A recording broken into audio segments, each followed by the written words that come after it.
Selamat pagi semua. Nama saya Pongsakon Anarki Pratom. Saya adalah pegawai penyelidik di Agensi Nuklear Malaysia, MOSTI.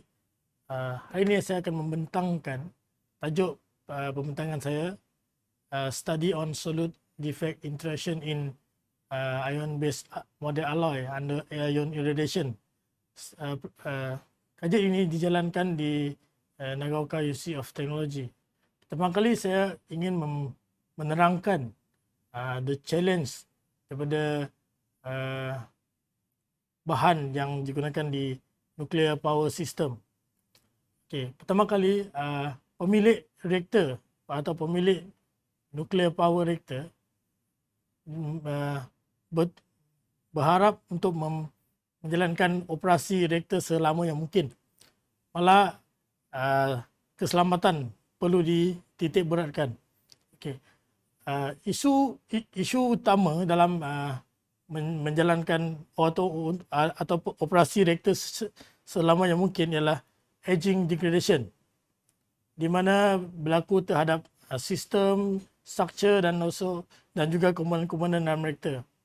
Okay. Bahan dalam reaktor ni terlibat dengan keadaan yang sangat teruk di dalam tu, iaitu suhu yang panas, tekanan tinggi, vibration dan neutron yang sangat tinggi. Di dalam gambar ini saya tunjuk di mana sistem di nuclear power plant. Jenis reaktor ini adalah pressurized water reactor, di mana terdapat beberapa jenis bahan di situ. Fokus saya pada penyelidikan ini ialah reactor pressure vessel, di mana reactor pressure vessel ini tidak dapat ditukar. Kajian yang dapat dijalankan dapat membantu untuk mendapatkan pengetahuan dalam menjalankan reaktor ini dengan lebih lama dan selamat. Ini adalah teorinya, di mana bila satu neutron terlanggar dengan bahan dan dia akan menghasilkan vacancy atau lubang dan interstitial, di mana satu atom akan bergerak. Fenomena ini akan dihasilkan atau terhasil dengan diffusion daripada defect tersebut, kemudian menghasilkan fenomena yang lebih besar dan stabil. Dan fenomena ini akan menyebabkan degradation atau kelemahan di dalam bahan itu sendiri, seperti void swelling atau penukaran shape, dan berkarat, crack, pecah, dan kurangkan kekuatan, di mana akan fokus dalam research saya.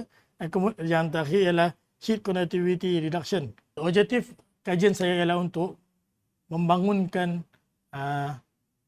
teknik atau metod untuk analyze atau defects interaction dalam metals, dalam bahan metallurgi, menggunakan ion daripada accelerator.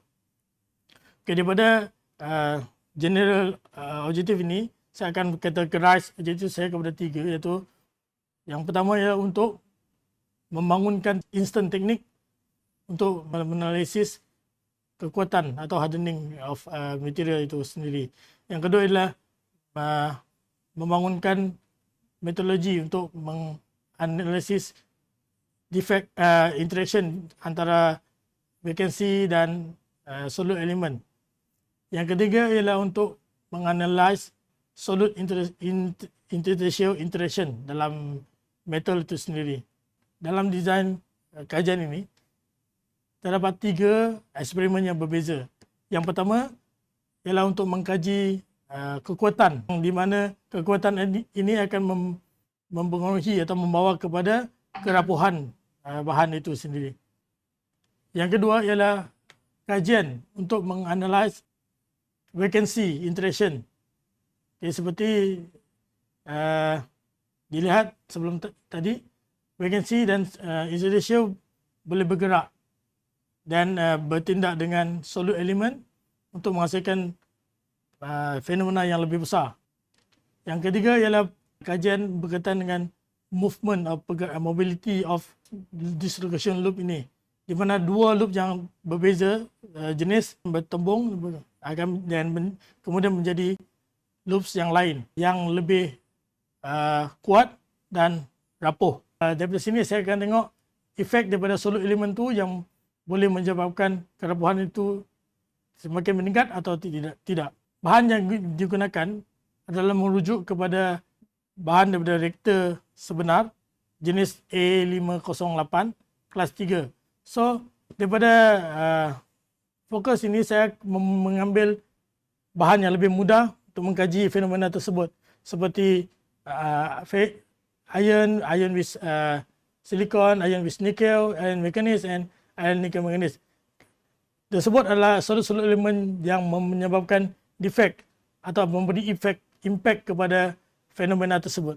Okay. Ini adalah cara untuk menyediakan spesimen, di mana sampel yang dapat akan dipanaskan dan kemudian dipotong sekecil untuk masukkan ke dalam yang boleh dimasukkan dalam reaktor atau accelerator, polish, and kemudian the last one is menggunakan irradiation. And after irradiate, menganalisis sampel-sampel tersebut menggunakan FIB teknik, TEM teknik, focus ion beam, transmission electron microscope dan nano indentation. Pertama kali simulasi berkaitan depth atau kedalaman ion tu boleh menembusi bahan tersebut. Dan kedua, di sini ialah resultnya, di mana terdapat critical path daripada irradiation sample dengan tak irradiate. Kita nampak perbezaan di situ, di mana terdapat sedikit critical path yang dihasilkan. Ini menunjukkan sampel itu menjadi lebih kuat dan rapuh sekiranya terdedah dengan sinaran.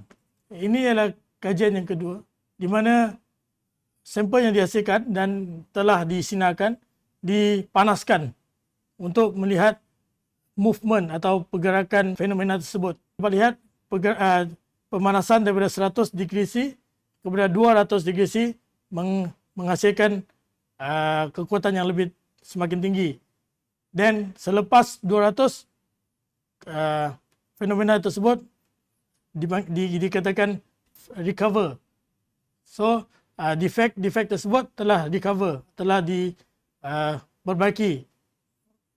Oleh itu kekuatan bahan itu menjadi semakin kurang. Okay, yang ini adalah gambar daripada TEM untuk melihat fenomena secara lebih detail di dalam. Kita lihat tiada void yang dihasilkan dan kawasan yang terdedah atau menghasilkan defect adalah kawasan yang telah disimulate sebelum ini. Okay, untuk eksperimen yang ketiga, pergerakan dua jenis loop ini telah dikurangkan dengan penambahan solid element, iaitu nikel dan manganese ini. Okay, daripada sini kita dapat lihat perbezaan di graf yang menunjukkan dua jenis loop yang berbeza, di mana loop 111 akan menjadi semakin tinggi dengan penambahan solid element. Daripada analisis tadi, saya simpulkan dalam satu jadual, di mana size loop akan menjadi semakin rendah, semakin kecil dengan penambahan solid element, tetapi density-nya akan bertambah bila ditambah dengan solid element. Satu loop 100 bertambah disebabkan oleh segregation of precipitation. Yang kedua adalah suppression of daripada grow loop 100. Yang ketiga ialah large 100 loop dalam pure iron boleh collide untuk menghasilkan loops yang lain. Di lab di Nagaoka University, accelerator yang digunakan tidak mempunyai pemanas di dalamnya. Oleh itu, kajian berkaitan dengan helium bubble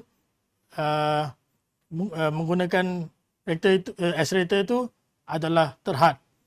Dan oleh itu, kajian yang seterusnya iaitu kajian berkaitan dengan ion Fe dijalankan di lab di Tokyo University. Benefit pada diri saya ialah knowledge atau pengetahuan ini adalah baru bagi saya, di mana tidak ada di Malaysia. Oleh itu saya pergi ke Jepun untuk mempelajari kajian teknik-teknik ini. Kedua ialah membangunkan atau develop skill saya dalam menggunakan peralatan yang lebih canggih, di mana tidak ada di Agensi Nuklear Malaysia atau di universiti-universiti di Malaysia. Seperti penggunaan accelerator dan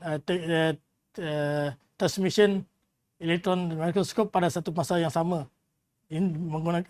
menganalisis in situ perubahan in situ dengan loop-loop tersebut. Bagi agensi, kajian ini dapat membantu agensi dalam pelbagai aspek.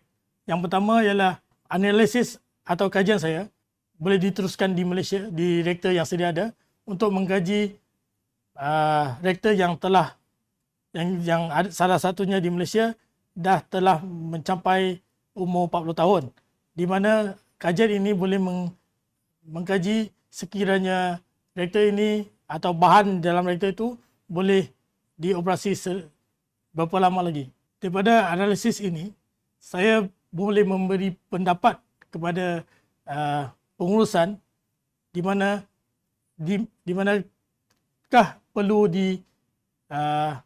upgrade atau di maintain, disebabkan kajian ini adalah baru di Malaysia.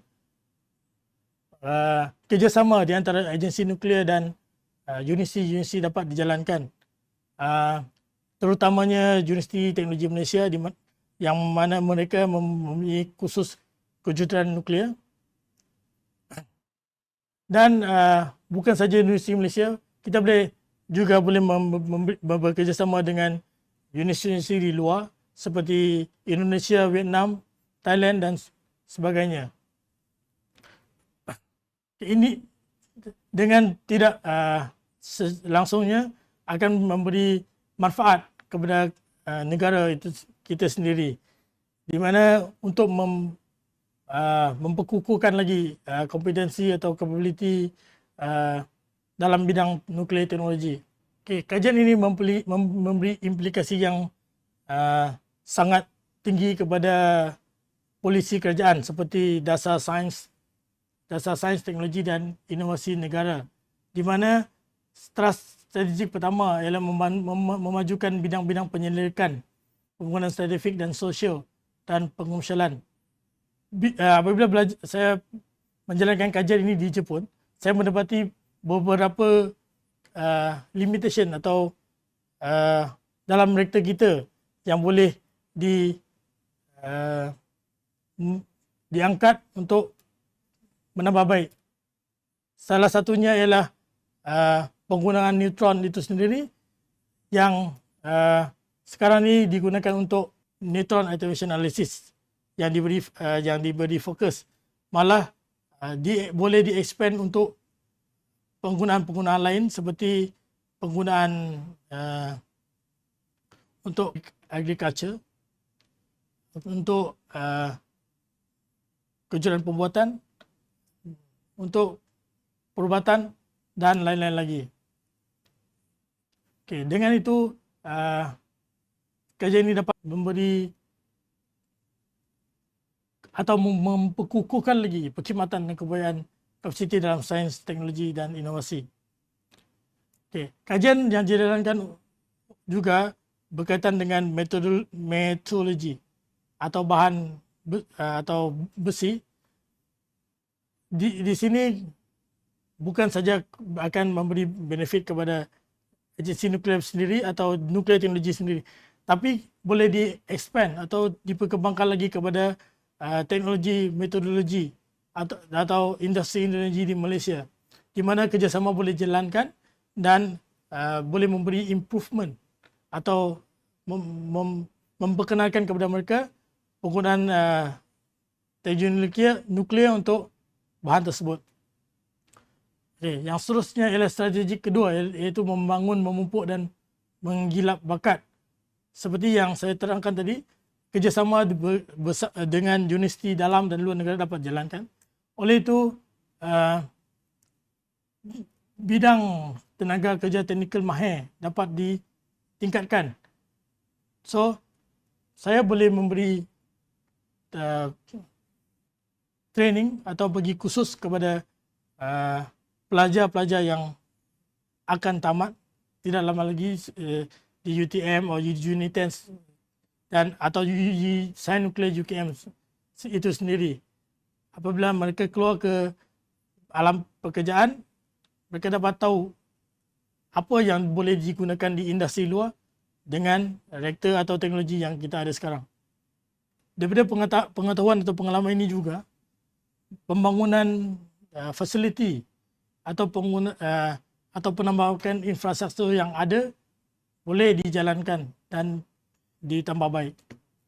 Akhir sekali, saya ingin menekankan di mana pengalaman dan pengetahuan yang saya dapat daripada negara Jepun ini juga diharap dapat membantu dalam rangkaan polisi dasar teknologi nuklear negara yang dijangkakan akan dibentangkan tidak lama lagi. Sekian, terima kasih.